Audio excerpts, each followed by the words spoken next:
How to send an email using Mozilla Thunderbird.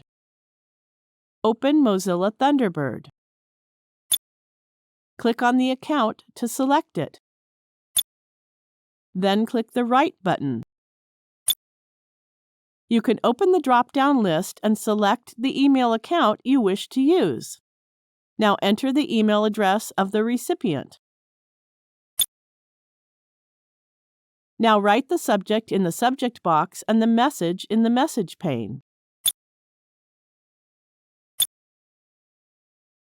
You can use these word processing options and customize your message text.